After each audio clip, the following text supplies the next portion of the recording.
Here we go, episode 5. We're back. Media days happened. All types of stuff is going on. This is apparently exclusively turned into a Suns podcast.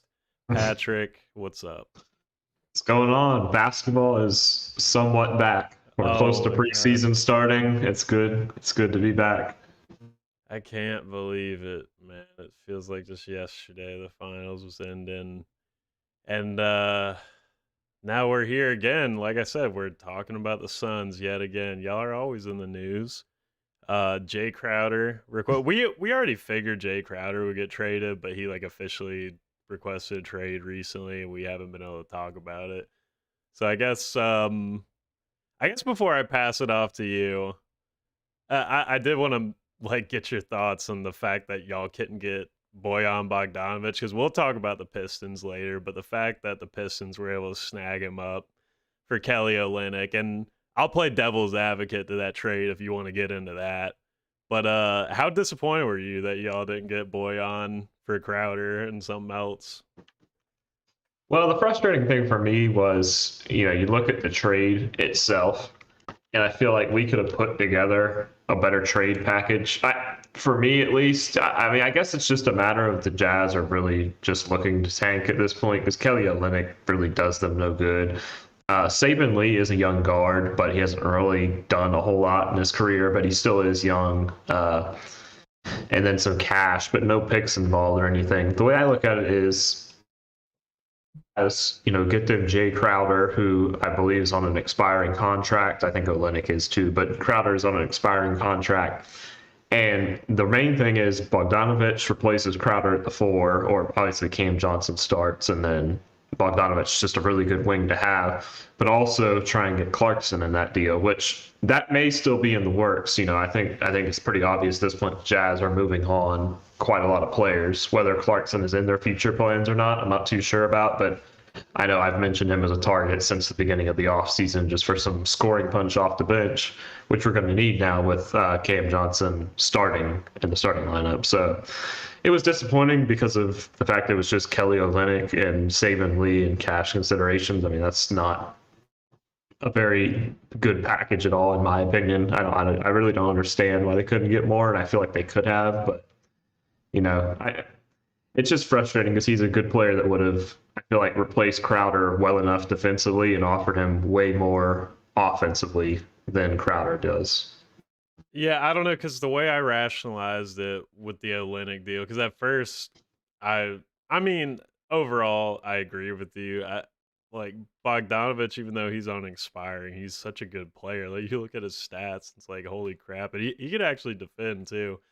The only arguments I could think of is because I mean Danny Ainge is smart. Like he didn't just make a dumb move. Look at the other moves he's been making. Maybe part of it was just his bias. He liked Olynyk because of the Boston history. Um, and he is injury prone. He's annoying. He's stupid looking, but he does have one extra year on his contract, and it's a little cheaper. It's at 12 million, whereas Bogdanovich is more like 18. So maybe they just want, because you still have to field a basketball team. Maybe they just want to have a veteran around for longer that's versatile. I don't know. That's the best I could do for my devil's advocate. Yeah, one thing I could say is that I feel like Jay Crowder is very much a win now kind of player, and Yeah, it's very possible he would just not be a good person in the locker room on a very bad team, yeah. and just come down to it, they just have to buy him out. Not saying that Kelly Olynyk doesn't want to win either, but he's not. I don't think he's nearly as vocal of a player, so that could be part of it. I just feel like Crowder, it could be a person you acquire, play half the season with, and then you flip him at the deadline for like a pick or two. That was kind of what I'm thinking. And maybe they think they could do that with Olynyk, though. Maybe if they're like, if he's playing well enough with expanded minutes, maybe a contender is like, okay, that's a cheap big man that could kind of shoot, kind of do other things for another year. It's Maybe that's their thinking. possible. It's possible, yeah. I mean, I'm just not a big fan of Olynyk No, because he me plays no neither. he plays no defense. I mean, that's just really my thing. But I don't know. Maybe it's more about a philosophy thing. Maybe it's a new offensive style they're going to put in with their Because he centers fits being with more. Vanderbilt.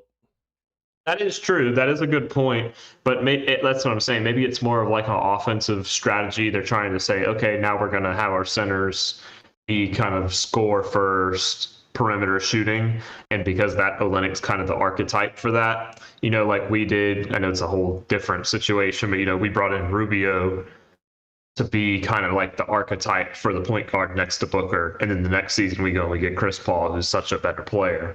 In their case, maybe they're saying, okay, Olynyk this year, and then next year we're going to be perfectly set up for Wembayana or whoever they end up getting at center. So Yeah, it could kind of cover. But I do like the point you made earlier, though, where it's like, yeah, Crowder is helping a contender. Olynyk, even though I was making the point that he could prove to be valuable, not as valuable as Crowder, not as valuable as Bogdanovic, obviously. So he helps with that tank for Wembayama. Um, so do you have like some Crowder? Well, probably whatever we say will be outdated within the next few days, but whatever. We'll have fun going through some potential trades. Did you have any that you liked, or did you think of, or that you saw? So the one that I've seen recently is a trade with the Cavs for Karis LeVert. Um, this isn't a deal I necessarily hate because I think he would provide the scoring off the bench that we're going to need with Cam Johnson in the starting lineup. And I also think for the Cavs, it makes a lot of sense because, we talked about the Cavs in a previous episode and how their weakness is really at the three. Crowder could fit in at the three and be the perfect kind of glue player for that team between their two star guards and their two great big men. So I think there is a possibility of that. However, I do think the Cavs would like to hold on to LeVert. There's really just been talks. It's a bit strange because the question is, what are you looking to acquire? Are you looking to acquire somebody who can play at the four, or are you looking to acquire a guard? Which I personally, going into it, I was thinking, okay, we need to get somebody at the four that's a true power forward who can guard some bigger guys, but can also hold his own on the perimeter. John Collins comes to mind, PJ Washington, Julius Randle, that type of player. Not necessarily saying you could get that type of player, but looking into it now, you're going to start the season with Cam Johnson. Torrey Craig can play the five. Ish Wainwright, who I've been hammering to get more minutes for, can play the five. And Dario Saric, I don't know exactly what his athleticism level is like. I didn't really watch any of the international scrimmages and games that were going on over the past couple of weeks. But if he's athletic like he was, it's a possibility he could play the four in a pinch. News reports today were saying Damian Lee could apparently play the four, which I'm not on board with that at all. I'm not on board with that decision at all, but apparently he can. So I think what makes the most sense is, trade Crowder and get a guard off the bench. Ideally, I'd say a point guard to be like the successor for Chris Paul, but I'm not sure if you're going to be able to get somebody with that kind of value for Crowder. Crowder has value, but I don't know if he has that much to get a young point guard who's actually played significant minutes in the NBA. So, that's why Karis LeVert actually sounds like a good idea. Replace Shamet in the rotation. He can play some two, he can play some three. He's a great scorer. He'll provide us the punch off the bench we need, I think. So I think that's kind of a realistic option. There are some people that have been talked about, like apparently the issue with the Bogdanovic trade, from what I heard, was that the Suns were trying to get Vanderbilt involved in it. And that's why the Jazz were looking elsewhere, which Vanderbilt would be a player I'd be very interested in trying to acquire. But I think he's young enough that the Jazz are going to want to hold on to him. So either probably a guy who can play the four, provide defense and three-point shooting there, or a guy that can be a good scorer off the bench, whether that's at point guard or at the two or the three. Well, two important things here is one, we both saw the tweet that Monty Williams confirmed that Cameron Johnson would start at the four. So, and then another thing is when Horace was saying that the Suns in any deal involving Jay Crowder wouldn't want to take on additional money. So whether it's just Jay Crowder or other players going out, they wouldn't want to take on additional money. So that's two important things. So like you were saying, like, do we get a replacement for that's kind of cheap? Do we branch this into a bigger deal? That is why this is like, I'm pretty curious about it. And you mentioned Julius Randle. I actually, this show we wanted to get into a couple different, like, just go all over the NBA. So I wanted to use this as like a way to talk about Julius Randle. We've talked about it multiple times the past year about his potential fit with the Suns. Like, we've glossed over it. I kind of wanted to get into that a little bit, but I also kind of wanted us to get into him in general and his season for a minute here, and then we'll get back into the Crowder thing. But give me like your feelings right now. What, like, how would you feel if it was like Jay Crowder and Shamit and like a second round pick for Julius Randle? I would be ecstatic at that trade personally. If we gave up a first round pick, I think my opinion would change a little bit. The main issue in this deal is, you're going to have five guys basically taking up your entire salary cap. Yeah. But at the same time, right now you really have six guys taking up your whole salary cap because Shamit and Crowder combined are basically the salary of Randall. It just kind of hamstrings you for the future because you have Randall for 3 more years and then a player option, I believe. Player option in 2025, 2026. So you're going to have him for 4 more years at a very high salary. You haven't paid Cam Johnson yet. Those are the negatives. Also, and have to mention before you go on that deal right there that I just listed, y'all would be taking $4 million back in that deal because his contract is 23. They add up to 19. Yeah, it's not. I mean, that's not the biggest deal in the world. We could probably shed some cap somewhere. We shed a lot of. We shed a bit of cap this offseason already because we didn't bring back JaVale and we kind of replaced him with Jock Landale, who's on a minimum deal, obviously. So you also have Saric's deal on the books, which I think is coming off after this year, so that's some money. The main thing is, you have to pay Cam Johnson very soon, which is going to be obviously going to require a decent bit of money. I would guess around 16 to 20 million. That's a good guess. Also, Cam Johnson's not probably going to be able to start, which I'm not the biggest fan of because he's kind of earned it, and you might see a situation where he's going to be more likely to want to walk if he's not starting. Julius Randle and Cam Johnson have had some beef in the past as well. They had a bit of a tussle this year. I don't think that would be a significant issue. Like Booker and Crowder had a bit of beef before Crowder came to the Suns. Most players are professional about it. Those are really the negatives, but the positives are really impressive. I mean, it's one of those things. He's the guy who give us size at the 4, but he's mobile enough to actually defend when he needs to. He's a very good rebounder. He provides us post scoring, which, I think Ayton hopefully is going to take a step forward, which will obviously talk a lot about Ayton probably in the future. I think Ayton's going to take a step forward, but Randall is a very accomplished post scorer. He can shoot from the perimeter sometimes. It kind of depends his form at the time, but he can shoot from the perimeter. He's a great player and he's a great scorer. And more importantly, we talked about it going into the offseason, the need for a number 2 scorer. So that way, take the load off of Chris Paul, make him like the number 3 scorer. Randall would fit that mold 100%. He would fit it. I like points he made. I've kind of flirted with this idea for y'all for a while. I ended up kind of just souring on it. Just the biggest thing is like, yeah, I do hope Ayton could start stretching it out a little more to the 3-point line. But Randall, it's kind of like a Vucevic situation where they had one really good shooting season from 3 and everyone thought they were shooters. Randall, like you said, he could make a shot, but that, like, with his All-NBA season when there was like no crowds in the building, dude, it was like 41% from 3. The year before that was 27. The year after, which was last year, was 31. So I just don't know if like y'all's spacing could handle it with like Mikal and Devin Booker can catch and shoot threes. Don't get me wrong. But I'm just not in love with it for that reason. And he doesn't quite drive to the rim as much as you would like for someone his size. We've talked about that before, but I guess I want to take that and lead it into like if y'all don't get it, what y'all probably won't.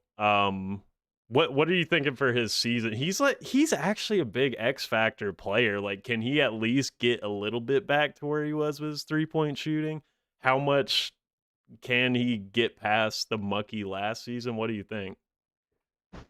I mean, my thing is, and that's why I don't think that trade would happen, is he's not at a very high value point right now Right. because, he's getting paid quite a lot of money. He's coming off of, I would say, a bad season for sure. Oh yeah. Other people would say very bad. I think the Knicks, they're looking at it as, he has a true facilitator at point guard, which he hasn't had for a while. He hasn't really Yeah. had. You could say Elfrid Payton was, but I mean, Elfrid Payton and Brunson aren't in the same league. Elfrid Payton does facilitate well, Shot blocked but by his hair.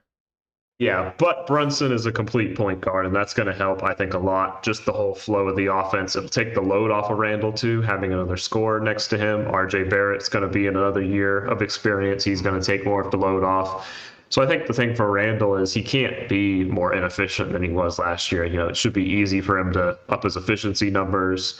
And also, just the team around him, I think, has improved as well. So I think the Knicks, if they're going to trade him, I think they have no risk in just holding on to him. And then if they really want to trade him, they can trade him next offseason. So, and I think he's going to have a better season. Whether he returns to that form 2 years ago, where he was an All NBA caliber player, that's still up in the air at this moment. I just can't really project it whether that was just a one-off kind of season or not. But I do think he can be an all-star caliber player very easily just by, taking care of the ball, having taking care of the good, or taking the ability, the good looks that Brunson is going to open up for that offense, taking the opportunity of that. And then also being more willing to pass the ball to his teammates because he has a better cast around him for sure. Yeah, all good points. That will be like really interesting to see if that improved cast and like how much Brunson's impact will like help him in that regard. But yeah, good little tangent about Randall. We're both big fans, so that's why I thought it necessary. I guess getting back to Crowder, looping all the way back, I'll give you a few trades, ones that I either saw or thought of or just kind of scratched down, and then we'll move on to some media day stuff. So, like the main teams that were on the hunt for him were Boston, Memphis, Dallas, Miami. But we kind of talked about some of these. So Bucks, you don't like Grayson Allen and I don't know what else they would give Grayson Allen, maybe some second round picks, kind of fart for you. Yeah, it's one of those things, if we could maybe do like Grayson Allen and Jordan Nwora and then a couple of second round picks, I guess Yeah. I'd take it. It's one of those things that'd be a kind of, if you're just not getting the offers, you'll take Grayson Allen as a bench player and you'll take Jordan Nwora and have some potential. Well, so on another Jordan wing. Nwora can't be traded actually because he just signed a contract extension. That's the only thing. Well, in that case, then, if you could maybe get a first and Grayson Allen, like you'd take that. But it's one of those things you're not really looking to. I'm not. I don't like Grayson Allen very much. I'm just looking at it objectively as a player. You'd hope to acquire a player a little bit better than him. I'm just going to be completely honest. And I also am not sure about the fit with the Bucks, to be honest, because they're more probably looking for a 2-3 than a guy like Crowder who's more of a 3-4, because then you're going to start playing Chris Middleton at the 2 and Crowder at the 3. And then I just don't know if they have the athleticism there between the two of them. Obviously, Giannis athletic freak, Holiday athletic freak, but I think it's more of a clunky fit with the Bucks. But I don't know. I think they're more likely to hold on to Allen though. All right, you said you like Yurtsevin. Some other contract would have to get worked in if he was the only piece. It's too bad Caleb Martin just got signed to a contract because like Caleb Martin and like a young piece, that would have been an interesting trade. But yeah, what about the Heat?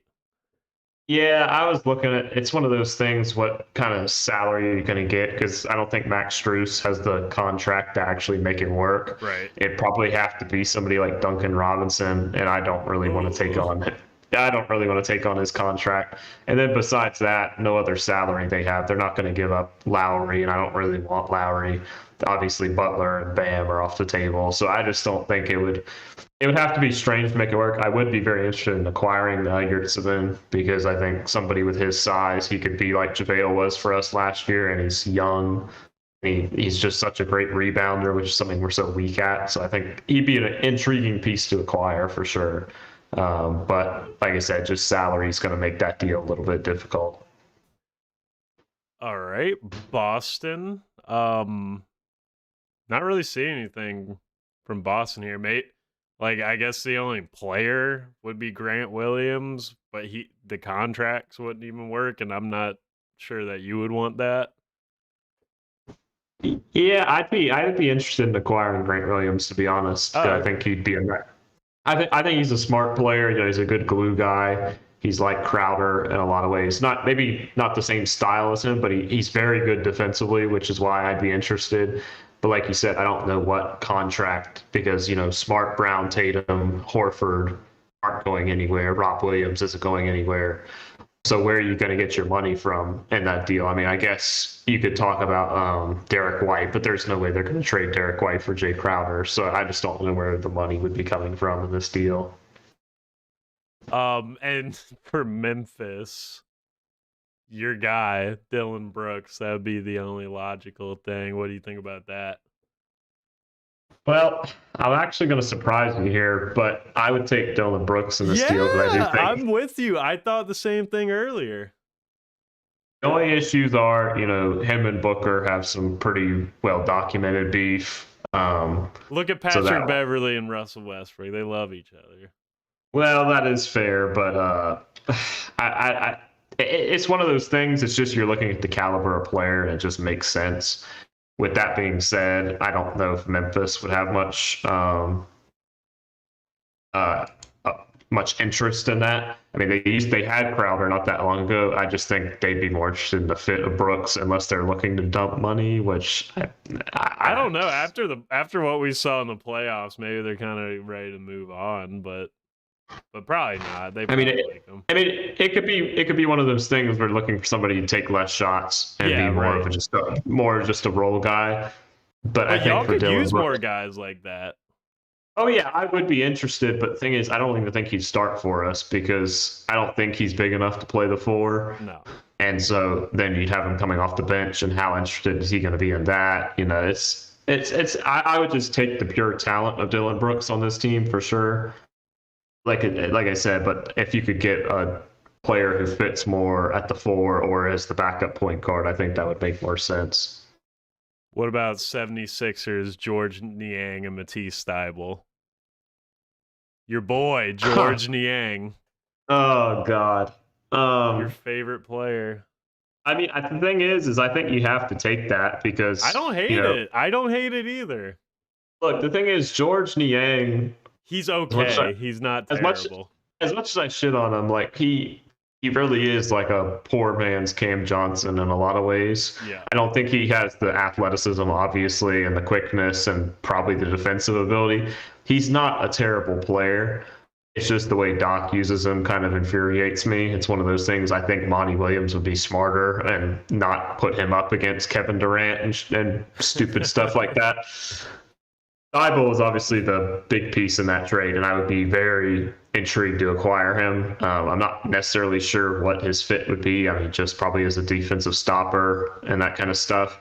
But obviously, a lineup with him and Bridges and the same lineup is purely frightening. We talked about OG Anunoby in an Ayton trade many times this offseason. It's that kind of, pairing him and Bridges together would just be frightening, especially against a team like the Clippers with Paul George and Kawhi. You could use both of those guys. To use. Yeah, so if that trade was offered, I'd probably like that the most out of any of the trades so far, I'll be honest, just because Thybulle is really not necessarily a wild card, but he has his calling card of defense is such a good trait. It's better than anything that's been offered so far. No, I'm totally with you. When I saw it, I was like, ooh, contracts work. You get one player that's like kind of fills the role that Crowder left, and then Thybulle, the Sixers are trying to get rid of, but he still yields values, like you said, like him and Bridges as a defensive combination is great. But I like it for the Sixers too, because they're trying to, not to say y'all aren't trying to win this year, but just with the way their team is built, I feel like it makes sense for them to just load up on good wings like that Rockets team did back then. So yeah, that's my favorite one so far. It's kind of funny because I know privately, like we've mentioned before, with the Sixers last year specifically, and now this year, obviously with Maxey and Harden and Embiid, would they be a better team with Crowder instead of Tobias Harris in that lineup? I've said it a couple times. I said maybe so, but I do think him and Tobias would be a nice little pairing at the 3-4 offense and defensive combo, and I think they'd complement each other pretty well. Man, with or without Crowder, that wing depth, woo! But we've already talked some Sixers. Okay, I got a couple more. These are kind of troll ones. The first one is troll.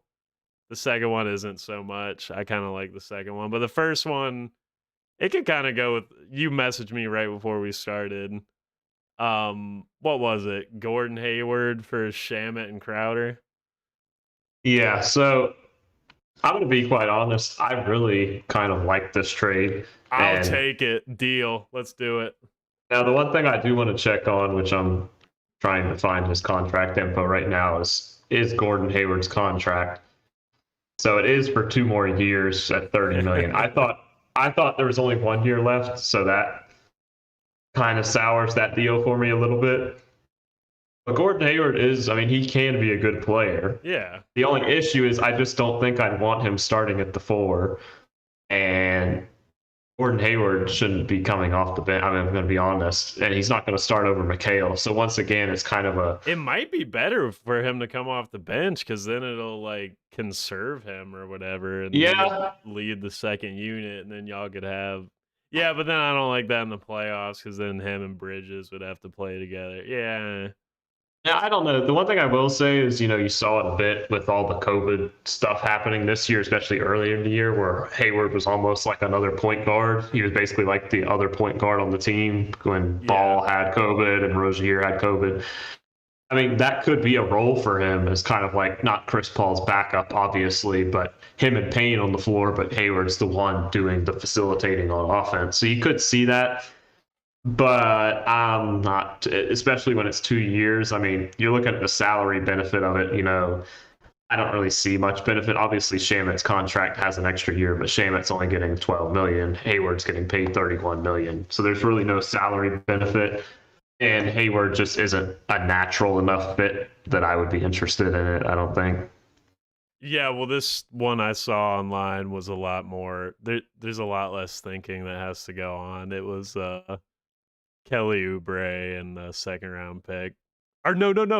The proposal had y'all giving us a second round pick with Crowder for Kelly Oubre. I said yes, please. That would be awesome.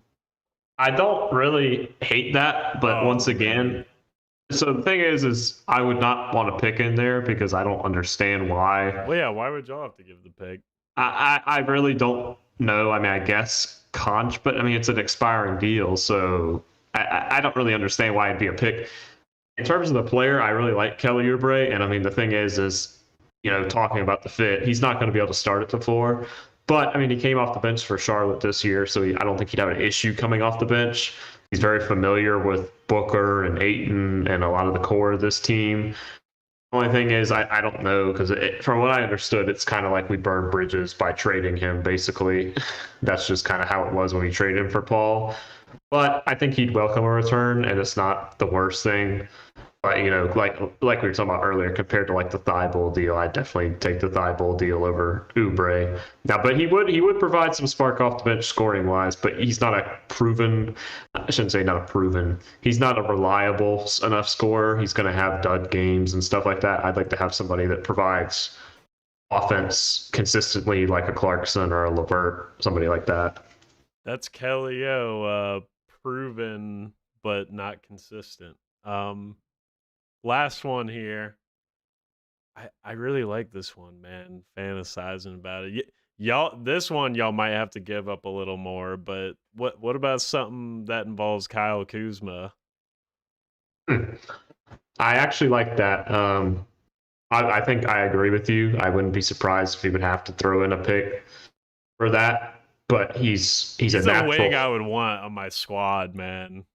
He's a natural 4. He's very talented scoring wise. One thing I will say is, what would his, who would start between him and Cam Johnson? It's kind of questionable. And also, he's probably a free agent after this year. He's got a player option for 13 million, which I think Kyle Kuzma is going to probably be able to get more than 13 million. Yeah. So, but just in terms of pure player, he would fit very well at the four. He's not bad defensively. He's very good offensively. I just don't see the appeal for the Wizards, just personally, because obviously you look at their squad, you're saying, oh, Bradley Beal's their number one scorer. Kuzma, they need somebody like that to be their second option. Crowder is obviously not that guy. I just don't see the appeal for the Wizards unless, they'd be really that interested in one of our picks, which I'm not too convinced about. But if we could somehow do Crowder in a pick or something, I would definitely be on board with that. Or maybe you see like a Shamit and some picks for this one, and then you trade Crowder elsewhere. That would be really nice. But I just don't see the Wizards wanting to trade him right now for that kind of package. I'm gonna hate when this trade just ends up being a Kelly Olynyk style package, and Suns fans are like, "What the hell?"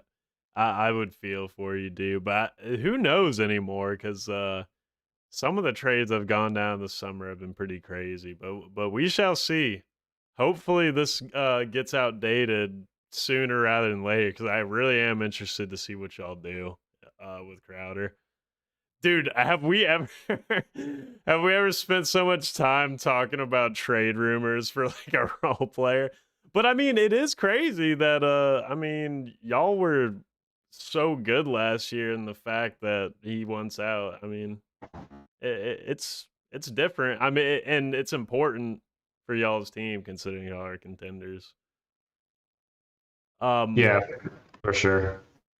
but I guess since this is just only a Suns pod now, we get to a few media day things. I saw some stuff with the Suns, some stuff with the Nets that I wanted to talk about. What do you think about the Suns media day? I mean, there are some interesting tidbits. Monty confirming that Cam Johnson would be getting the start at the four. I think it was pretty obvious to everybody because of the Crowder situation. But it's still good, and I think it's going to build confidence for Cam. Obviously, the Sarver stuff is kind of in the background as well, but it seems like it's basically all but confirmed that Sarver's going to be selling the teams. That's a positive thing.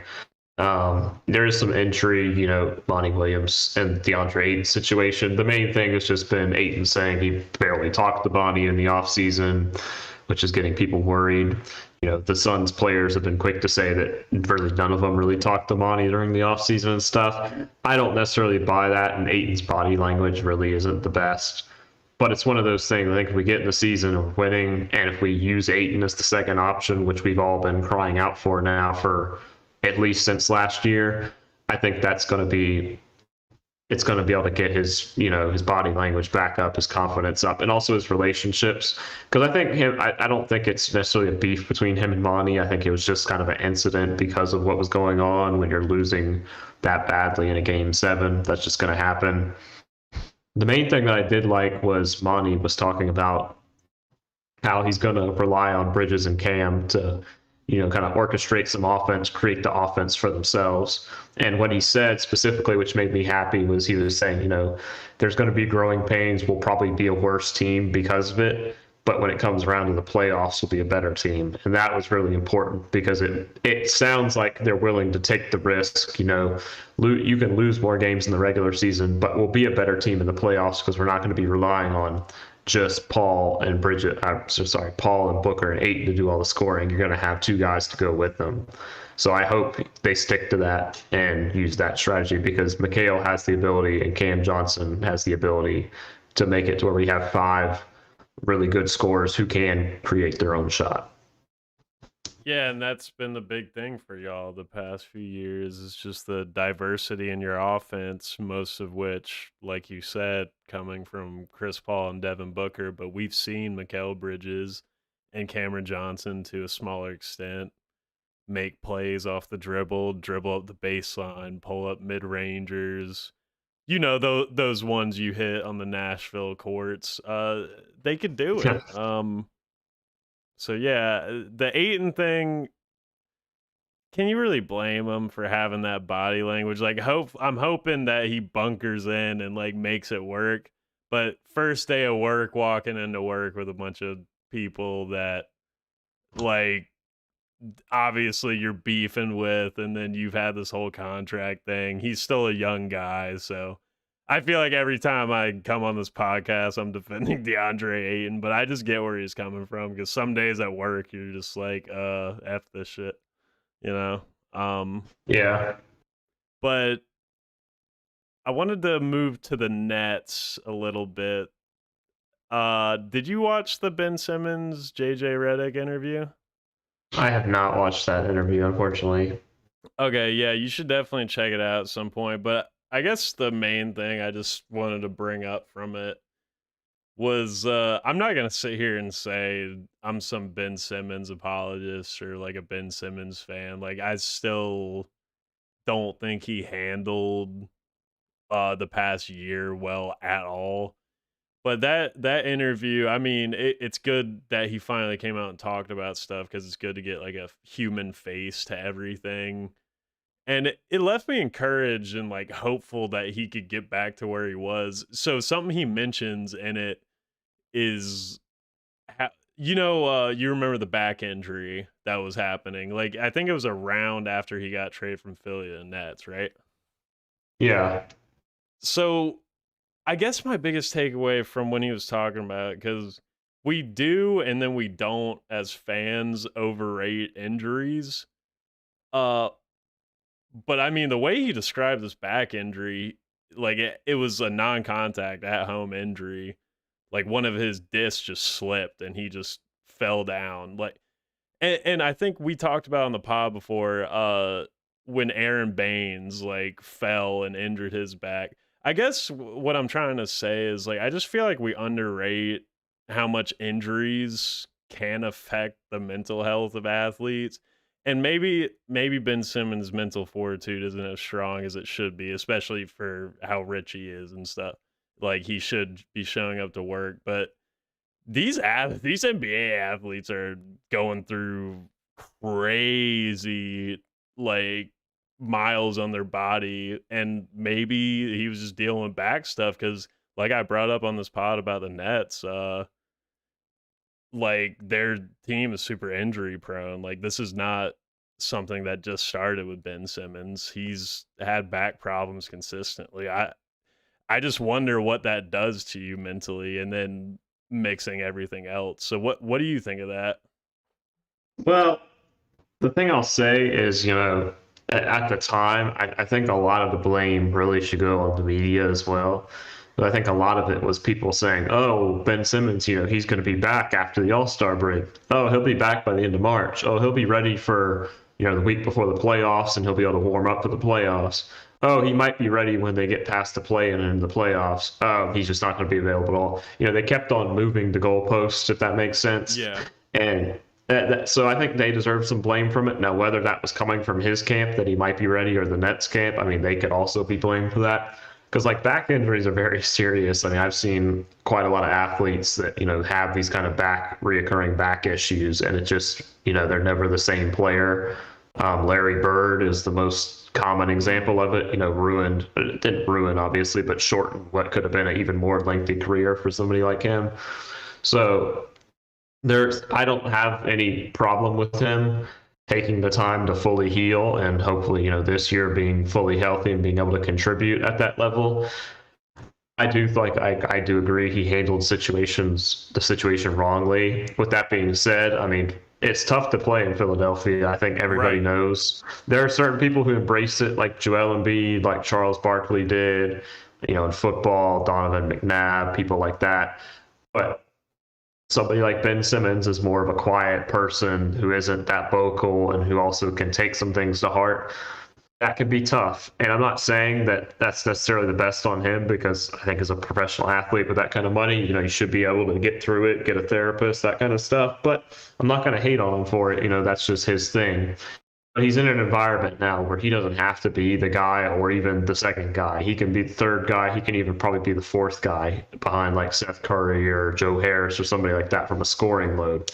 He just has to contribute be a smart player, play defense, distribute the ball. So I think it's going to work out for him personally. Hopefully, at least that it's better for him. And it may just be one of those things. But I feel like if he has a good year this year, all will mostly be forgotten in a couple of years, and he'll just keep on going on. And I mean, he's an All NBA caliber player when he's fully healthy and contributing. So there's definitely the upside there for the Nets, and I hope for his sake that he comes out and has a good start to this year, because that will really help. Because if he starts out bad, all the media is going to start getting on him again, and it might end up getting ugly. So I hope that's not the case for him. It's so interesting because I like came on this very podcast last episode going like I'm out on the Nets, and let's be honest, I still kind of am. Like it, this is after like seeing the interview and seeing some humanity, and like you said, how he's in the perfect situation to like rehabilitate his mental health. He seems excited about it because like the fit on paper, we keep talking about it, like how the fit on paper, some of the lineups they have with all the shooting they have is perfect for his play style. And like you said, like just doing the little things. So I don't know that it just like made me think people we might just need to slow down because we kind of just see these players as names and stuff and like we said, he didn't handle it perfectly, but I guess that was just a lesson in like, let me just slow down next time, address that they aren't handling stuff perfectly, but don't just completely hate on them because maybe there's something deeper happening. I really like the point you made though too about like how he's a quieter person would take more things to heart. That is a really good read. And that is like partly why the Nets situation interests me so much. Like, did you see like how much did you see of their media day? Like Kyrie, KD, Steve Nash, Sean Marks, like any other quotes? I didn't see much regarding Kyrie. I did see a good bit about the relationship between Steve Nash and Kevin Durant, and not necessarily Sean Marks, but their owner Joe Tsai, I believe his name is, and just Kevin Durant basically saying he was just worried about their ability to be a contender, and that's he rescinded his trade request. I don't really know why, because they didn't really make any moves, but it's one of those They things. couldn't find Apparently, a he's deal. well, I mean, that's the pretty obvious answer. He's just kind of being respectful, which Kevin Durant can be a respectful guy when it comes down to it, and is a good team player. But, talking more about Ben Simmons as well, I don't think the struggles of the Grizzlies are going to be the Grizzlies. The struggles of the Nets are going to be because of him. He's going to contribute enough defensively if he's healthy. It's really just a matter of nobody on that team is going to defend besides him and maybe Claxton. I think it's just one of those things. The team just isn't built very well with defensive Royce caliber O'Neal, players. Kevin Durant. Royce O'Neal, yes. Kevin Durant, you're not really hoping that he's going to be your best defensive player, one of your best. You're hoping he can take it easy and let the other guys do it. I did forget about Royce O'Neal. He is a good defensive player too, but I just don't see the depth, especially at wing and that kind of stuff, to really. It's just one of those things. Ben Simmons is going to have to be prime Ben Simmons defensively for this team to be a good defensive team.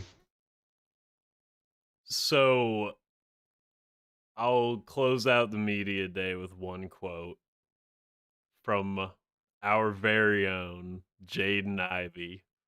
I want to be a Piston for life. The infamous rookie, I want to be this for life. Yeah.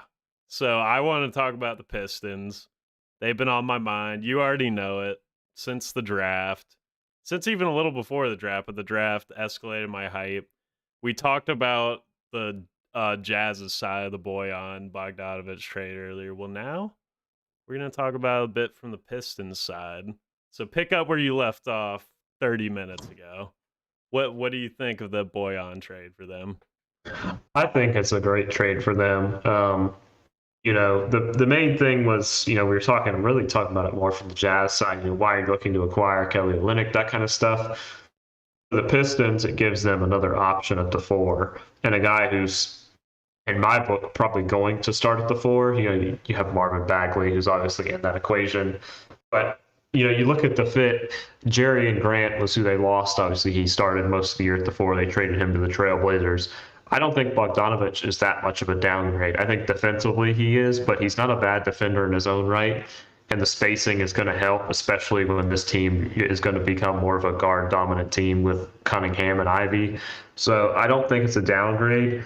And also, you look at it, what was Kelly Olynyk's role on this team? Because at center, you have Noel and Stewart are established players, and then you have Duran, who's hopefully going to get some minutes this year. So where does this fit there? You also have Bagley, like I mentioned, who can easily play the five in situations. And then, so then you're talking about playing Kelly Olynyk at the four, which is not ideal in my book at all. He's not the type of player I really want playing at the four, unless you have, I mean, somebody like Noel next to him, you could make it work because of Nerlens Noel ability defensively. Mm-hmm. But I just think Bogdanovic fits better with this roster. I think he's going to be great for the spacing, obviously. Cade can shoot, Ivy can shoot, Sadiq Bey can shoot, but none of them are necessarily knockdown shooters. Now you have a knockdown three-point shooter to add, which is going to clear up so many things for Cade and Ivy to use their athletic ability to drive to the rim. So I really like that for them. And I think it's just a good player to add. And it's also, there's a possibility that, Bogdanovic could be the type of guy to be the steady veteran presence on this team while these young guys grow up. Yeah, it's like you said, how he's not like that much of a downgrade from Jeremy Grant. Like, what a job the Pistons have done this offseason, because you get rid of Jeremy Grant. Maybe you don't get as much as people think you're gonna get, but you still get a first round pick. What you use to swindle my team into getting Jalen Duren, which is obviously a really exciting piece of the team. But yeah, the fact that you give up Olynyk, a contract that no one would have thought could get you such a. I mean, Bojan is a really high quality starter. And like you said, Jeremy Grant, he was really good, but Boyan's not like taking the ball away from other people as much, and he's spacing it out way better. It's just it's gonna be so fun to watch this team. I'm really curious to see like how their starting lineup is. How much is Ivy gonna play right away? How much is he gonna play with Cade? How good is Cade gonna be? I don't know if you saw Cade apparently is 220 now. I mean, like 6'6", 6'7", 220. Yeah, I'm just so excited for this team, man. The fact that you have your perimeter heliocentric guy that could pass and create all the offense. You have vets that me and you love, Alec Burks, Nerlens Noel. You got Sadiq Bey, who dropped 50 last year. And that's the benefit in drafting well. I mean, Sadiq Bey, you're paying him $3 billion to produce how he is. I guess the only signing we weren't really too high on the Marvin Bagley contract, right? I mean, like was anyone else gonna pay him that much? Yeah, I wasn't opposed to them bringing him back because I thought he actually looked solid in his role, but I didn't think anybody was going to give him that kind of contract. But I mean, it's not a bad thing. It's not going to hamper their team long term, and also the fact they're really not paying anybody. I'm assuming that Bogdanovich is probably their highest paid player right now, so it's not necessarily going to hamper them. But yeah, I mean, the one interesting thing, like you mentioned, is how much is Ivy going to play to start? I guess their lineup is going to be Cade, Burks, Bey, Bogdanovich, and I guess Isaiah Stewart or Noel. I would probably lean towards Stewart just because it's been with the team.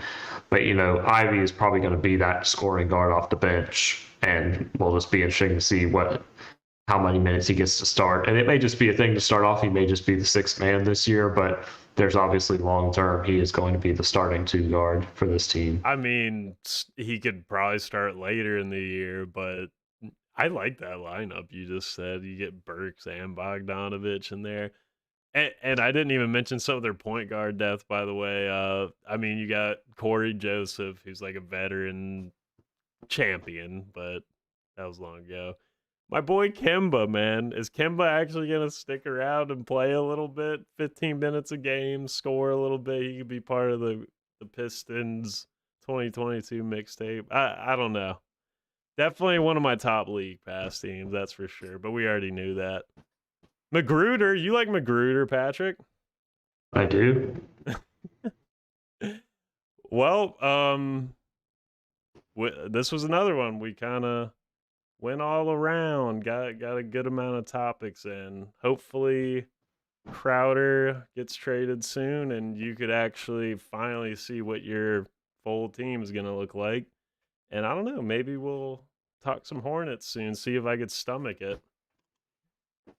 I can stomach it. Obviously, season prediction episode might be a little uncomfortable for you, but Ooh, it will. Yeah, I don't know.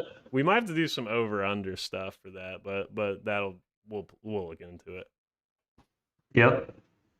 Well, all right, Patrick. Thanks a lot, man. It was fun. Of course, always a pleasure. Always good to be back on the Suns prominent podcast. There will be an episode soon where we don't talk about just the Suns, so I'd like to make that clear. Yep. All right. Thanks for watching. Bye.